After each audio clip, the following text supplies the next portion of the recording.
नमस्कार। मेरा पूरा देश सुन रहा है। राष्ट्र की आवाज 140 करोड़ लोगों की एक ही आवाज।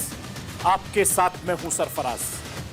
मैं सरफराज सैफी आपको बताना चाहता हूं, वित्त मंत्री ने मोदी सरकार के तीसरे कार्यकाल का पहला बजट पेश किया है। साल 2047 तक हिंदुस्तान को विकसित भारत बनाने के पीएम मोदी के लक्ष्य को सामने रखकर निर्मला सीतारमण ने लोकसभा में करीब 85 मिनट तक अपना भाषण पढ़ा। मोदी सरकार के इस बजट में मिडिल क्लास को वो सौगात दी जिसकी उसे उम्मीद थी। मोदी सरकार के तीसरे कार्यकाल के पहले बजट में वित्त मंत्री ने गरीब, महिला, युवा, किसान भाइयों के लिए कई खास योजनाओं की ऐलान किया। मोदी सरकार ने इस बजट के जरिए हर वर्ग को कुछ न कुछ देने से राहत की कोशिश की गई है। आखिर कैसे इस बजट से क्या मिला, ये राष्ट्र की आवाज के जरिए आपको बताने, दिखाने, समझाने की कोशिश करूंगा। बजट 2024 में वित्त मंत्री ने कई बड़े ऐलान किए। सोने चांदी पर कस्टम ड्यूटी घटाकर 6% कर दी गई, जिससे ये सस्ते हो जाएंगे। प्लेटिनम पर भी कस्टम ड्यूटी घटी है, जिसके बाद ये सस्ते होने वाले हैं।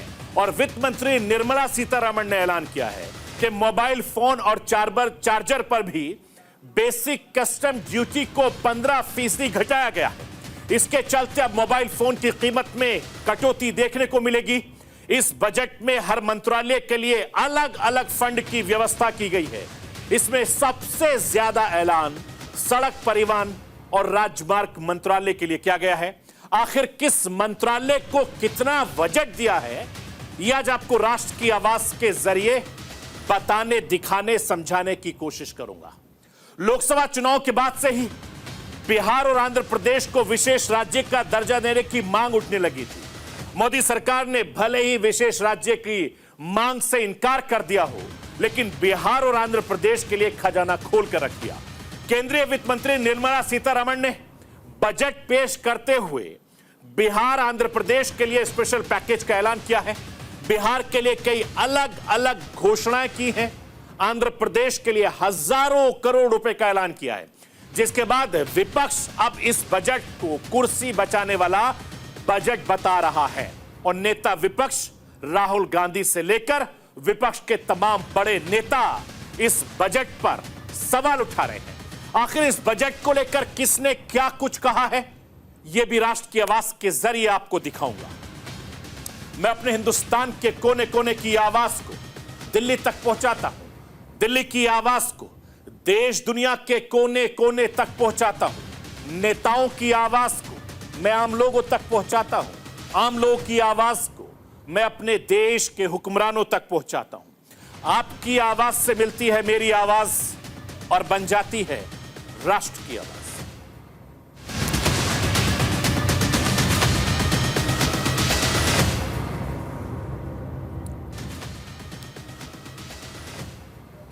वित्त मंत्री निर्मला सीतारमण ने मोदी सरकार के तीसरे कार्यकाल का पहला आम बजट पेश कर दिया।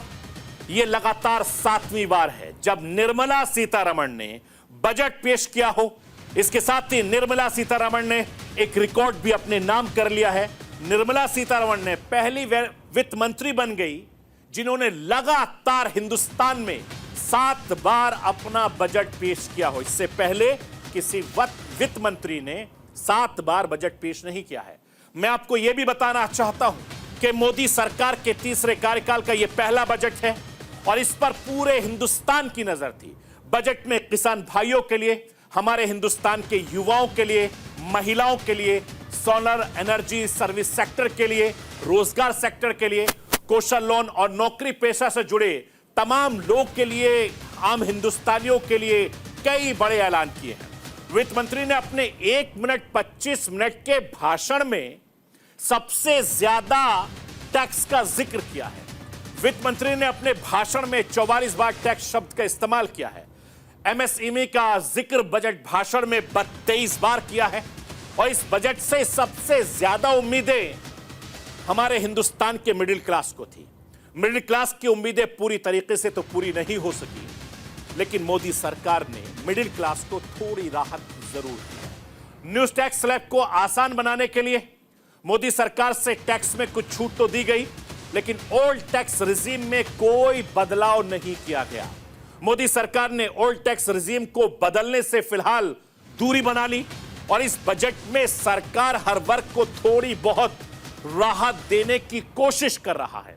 और इस बजट से किसे क्या मिला है, यह राष्ट्र की आवाज के जरिए आपको समझाना चाहता हूं। नेचुरल फार्मिंग पर जोर दिया गया है।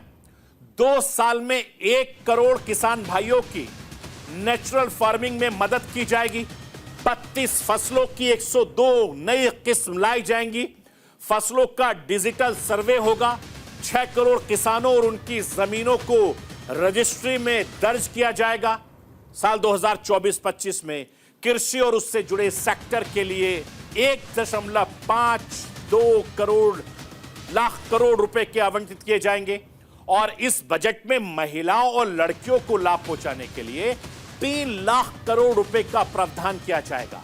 इसके जरिए हिंदुस्तान की आधी आबादी से संबंधित योजनाओं को और ज्यादा सशक्त बनाया जाएगा। वर्किंग वुमेन हॉस्टल बनाए जाएंगे। हॉस्टल और क्रेच की सुविधाएं, वर्कफोर्स से महिलाओं की भागीदारी बढ़ाई जाएगी। देश के 500 टॉप कंपनियों में इंटर्नशिप की स्कीम के जरिए बढ़ावा देने की सरकार की जो इंटर्नशिप स्कीम से 1 करोड़ हिंदुस्तान के युवाओं को फायदा होगा। 1 करोड़ रुपए की सैलरी वाले रोजगार के लिए नई scheme model skill loan scheme का दायरा बढ़ाकर 7.5 लाख किया जाएगा। मिडिल स्किल लोन की गारंटी गवर्नमेंट प्रोमोटेड फंड से दी जाएगी और बजट में पहली बार नौकरी पाने वाले युवाओं को ईपीएफओ में रजिस्टर होने पर 15,000 रुपए मदद 3 किश्तों में मिलेगी और यह लाभ उन्हें भी मिलेगा जिनकी सैलरी 1 लाख रुपए प्रति महीना से कम है। यानी 1 लाख से कम सैलरी के कर्मचारी रखने पर सरकार नियोक्ताओं के ईपीएफओ अंशदान में हर महीने 3,000 रुपए देगी। मैं आपको यह भी बताना चाहता हूं, इसके अलावा मोदी सरकार बजट में नई टैक्स रिजीम में बदलाव किया है। बजट में स्टैंडर्ड डिडक्शन को 50,000 से बढ़ाकर अब 75,000 रुपए कर दिया गया है। हालांकि बेसिक इंजेक्शंस में लिमिट्स में 3 लाख रुपए है और बजट में वित्त मंत्री के ऐलान के बाद से न्यू टैक्स रिजीम चुनने वालों के लिए अब 7.75 लाख करोड़ तक इनकम टैक्स फ्री हो गया। यानी नए टैक्स रिजीम को चुनने वालों को इस बदलाव में 17,500 रुपए का फायदा होगा। मैं राष्ट्र की आवाज के जरिए टैक्स स्लैब का पूरा कैलकुलेशन आपको समझाना चाहता हूं। राष्ट्र की आवाज के जरिए समझिए कि आपको क्या फायदा हुआ है। न्यू टैक्स रिजीम में 3 लाख रुपए तक कोई टैक्स नहीं लगेगा। अगर आपकी सैलरी 3 लाख रुपए तक है तो आपको कोई पैसा नहीं देना होगा या जो आपने कमाई की हो।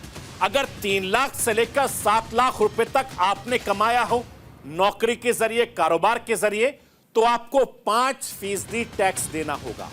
अगर आपने 7 लाख रुपए से लेकर 10 लाख रुपए तक की कमाई की है तो आपको 10% टैक्स देना होगा। अगर आपने 10 से 12 लाख रुपए तक की कमाई की है, आय की है किसी भी जरिए, तो आपको 15% टैक्स पर लगेगा। इसके अलावा 12 लाख से लेकर 15 लाख रुपए तक आय पर 20% टैक्स आपसे वसूला जाएगा। इसके अलावा अगर 15 लाख रुपए से ऊपर की आय है तो 30% टैक्स आप पर लगेगा। यह सरकार ने मिडिल क्लास को राहत दी है। यह था जो न्यू टैक्स रिजीम था जो मैंने आपको बताया वो था। लेकिन आप पहले कितनी कमाई पर कितना टैक्स आपको देना पड़ता था यह हर किसी के जहन में है। उससे कितना फायदा हुआ है, कितनी बचत हुई है, आपकी कितनी कमाई पर कितना टैक्स देना होता था, वो राष्ट्र की आवाज के जरिए आपको बताना चाहता हूं कि आप इस टैक्स रिजीम के जरिए कितना पैसा बचा सकते हैं। न्यू टैक्स रिजीम के जरिए टैक्स स्लैब में बदलाव के बाद 8 लाख तक की आय पर 30,000 रुपए टैक्स लगता था, वो अब 22,500 रुपए हो गया है। ये आपको सीधा सीधा फायदा हुआ, यानी 7,500 रुपए का आपको बचत हो गई है। अगर 10.50 लाख की इनकम पर जहां 60,000 रुपए का टैक्स लगता था, वो अब घटकर 47,000 रुपए हो गया है। यानी सीधे तौर पर आपको 12,500 रुपए का फायदा हुआ है। अगर आपके पास 15.5 लाख रुपए तक की इनकम थी तो आपको 1.5 लाख रुपए तक का टैक्स लगता था, लेकिन वो टैक्स घटकर 1,35,000 रुपए हो जाएगा। यानी 15,000 रुपए आपको यहां भी बचेंगे। इसी तरीके से अगर आप साल के 20.5 लाख रुपए कमाते हो या आपकी इनकम हो, तो आपको 3 लाख रुपए तक इनकम टैक्स लगता था। वो इनकम टैक्स कम होकर अब 2,82,000 रुपए लगेगा। यानी आपको 17,500 रुपए का फायदा हुआ है। इसी तरीके से अब 50 लाख रुपए से ऊपर तक की इनकम पर आपको पहले 12 लाख रुपए टैक्स लगता था, वो अब कम हो गया है, 11,82,000 रुपए ये टैक्स हो जाएगा। यानी पहले के मुकाबले आपको एक राहत मिली है, और इस राहत में भी 17,500 रुपए की आप बचत कर सकेंगे। ये मोदी सरकार ने टैक्स के जरिए फायदा दिया है। मैं आपको यह भी बताना चाहता हूं कि नरेंद्र मोदी ने लोकसभा चुनाव के दौरान अपने चुनावी भाषण में 4 जातियों का लगातार जिक्र किया था। पीएम मोदी के हिसाब से हिंदुस्तान में 4 जातियां गरीब, युवा, महिला और किसान भाई। मोदी सरकार के तीसरे कार्यकाल का पहला बजट इन्हीं 4 जातियों पर फोकस रहा है, और बजट के बाद प्रधानमंत्री नरेंद्र मोदी काफी खुश नजर आए। नरेंद्र मोदी ने क्या कुछ कहा, वो राष्ट्र की आवाज के जरिए आपको सुनाना चाहता हूं, और उसके बाद भारतीय जनता पार्टी के अध्यक्ष स्वास्थ्य मंत्री जेपी नड्डा ने भी प्रेस कॉन्फ्रेंस की। उन्होंने क्या कुछ कहा है, राष्ट्र की आवाज के जरिए आप सुनिए। साथियों, ये बजट समाज के हर वर्ग को शक्ति देने वाला बजट है। ये देश के गांव, गरीब किसान को समृद्धि की राह पर ले जाने वाला बजट है। पिछले 10 वर्षों में 25 करोड़ लोग गरीबी से बाहर निकले हैं। ये जो न्यू मिडिल क्लास बना है, यह बजट उनके सशक्तिकरण की निरंतरता का बजट है। ये नौजवानों को अनगिनत नए अवसर देने वाला बजट है। इस बजट से शिक्षा और स्किल को नई स्केल मिलेगी। आदरणीय प्रधानमंत्री श्री नरेंद्र मोदी जी के नेतृत्व में केंद्र की एनडीए सरकार के तीसरे कार्यकाल का पहला बजट 2024-25 विकसित भारत की आधारशिला रखने वाला बजट है। यह सर्वस्पर्शी, सर्वसमावेशी और गरीब महिलाओं के लिए भी, युवाओं और अन्नदाता वर्ग के कल्याण के साथ साथ इंडस्ट्री और इंफ्रास्ट्रक्चर को मजबूती प्रदान कर देने वाला दूरदर्शी बजट है। मैं आपको यह बताना चाहता हूं कि 2024 के बजट में मोदी सरकार ने युवाओं, महिलाओं को रिझाने की पूरी कोशिश की है। 85 मिनट के अपने भाषण में वित्त मंत्री ने दोनों वर्गों के विकास के लिए 4.48 लाख करोड़ रुपए देने की घोषणा की है। वित्त मंत्री का कहना था कि इस बार का बजट महिला और युवाओं को थीम पर बनाया गया था। इतना ही नहीं, पिछले 10 साल में पहली बार मोदी सरकार की किसी वित्त मंत्री ने अपने भाषण की शुरुआत रोजगार के साथ की थी। विपक्ष मोदी सरकार को रोजगार के मुद्दे पर घेरती रही, और यही वजह है कि इस बार के बजट में सरकार का फोकस रोजगार बढ़ाने पर रहा है। वित्त मंत्री का कहना था कि आने वाले वक्त में हमारी पूरी कोशिश हिंदुस्तान के युवाओं को नौकरी देने और महिलाओं के जीवन को आसान बनाने की रहेगी। मोदी सरकार के तीसरे कार्यकाल का पहला बजट 48,20,000 करोड़ का है। यानी हर बार की तरह इस बार भी आम बजट में हर मंत्रालय के लिए पैसा आवंटित किया गया है। राष्ट्र की आवाज के जरिए मोदी सरकार ने किस मंत्रालय के लिए कितने पैसे का प्रावधान किया है वो आपको बताना चाहता हूं। बजट 2024-25 में सड़क परिवहन और राजमार्ग मंत्रालय को सबसे ज्यादा पैसा मिला है और यह मंत्रालय नितिन गडकरी के पास है। बजट में नितिन गडकरी के पास परिवहन मंत्रालय के लिए 5,44,128 करोड़ रुपए आवंटित किए गए हैं और इस लिस्ट में दूसरे नंबर पर रक्षा मंत्रालय आता है जो राजनाथ सिंह के पास है। इस बजट में रक्षा मंत्रालय के लिए 4,54,763 करोड़ रुपए का प्रावधान किया गया है। तीसरे नंबर पर ग्रामीण विकास मंत्रालय है। इस मंत्रालय को बजट में 2,65,808 करोड़ रुपए आवंटित किया गया है। शिवराज सिंह चौहान इस वक्त हिंदुस्तान के ग्रामीण विकास मंत्री हैं। अगर कृषि क्षेत्र की मैं बात करूं तो 1,51,151 करोड़ रुपए आवंटित किए गए हैं। इस मंत्रालय का जिम्मा भी शिवराज सिंह चौहान के हाथों में है। इसके अलावा अमित शाह के गृह मंत्रालय के लिए 1,50,983 करोड़ रुपए का प्रावधान किया है। इसके अलावा धर्मेंद्र प्रधान के शिक्षा मंत्रालय के लिए 1,25,638 करोड़ रुपए का प्रावधान किया गया है। आईटी और दूरसंचार मंत्रालय के लिए 1,16,342 करोड़ रुपए का प्रावधान किया गया है। हेल्थ मिनिस्ट्री की अगर हम बात करें तो हेल्थ मिनिस्ट्री के लिए 89,287 करोड़ रुपए का प्रावधान किया गया है। यह मंत्रालय बीजेपी के अध्यक्ष और हेल्थ मिनिस्टर जेपी नड्डा के पास है। शहरी विकास के लिए बजट में 82,577 करोड़ रुपए आवंटित किए गए हैं। यह मोटा मोटी मैंने आपको मोदी सरकार के जो मंत्रालय हैं उसका बजट आपको बताया है। मैं आपको यह भी बताना चाहता हूं कि प्रधानमंत्री नरेंद्र मोदी ने कहा है कि हिंदुस्तान में गरीबी खत्म हो, गरीबी का सशक्तिकरण हो और इस दिशा में बजट के प्रमुख घोषणाएं भी की गई हैं। गरीब के लिए 3 करोड़ नए घर बनाने का लक्ष्य भी मोदी सरकार ने रखा है। मैं आपको यह भी बताना चाहता हूं कि इस बार केंद्र में मोदी सरकार खुद के दम पर सरकार नहीं बना पाई, लेकिन भारतीय जनता पार्टी इस बार बहुमत के आंकड़े से 32 सीटें दूर रह गई थी, लेकिन जेडीयू और टीडीपी जैसे सहयोगी दल के दम पर इस वक्त केंद्र में एनडीए सरकार है, या यूं कहे मोदी सरकार है और इस बजट में गठबंधन की सरकार का भी असर देखा गया है। मैं इस बजट में जेडीयू टीडीपी का विशेष ध्यान रखा गया है। इस बजट में आंध्र प्रदेश और बिहार के लिए कई बड़े ऐलान किए गए हैं।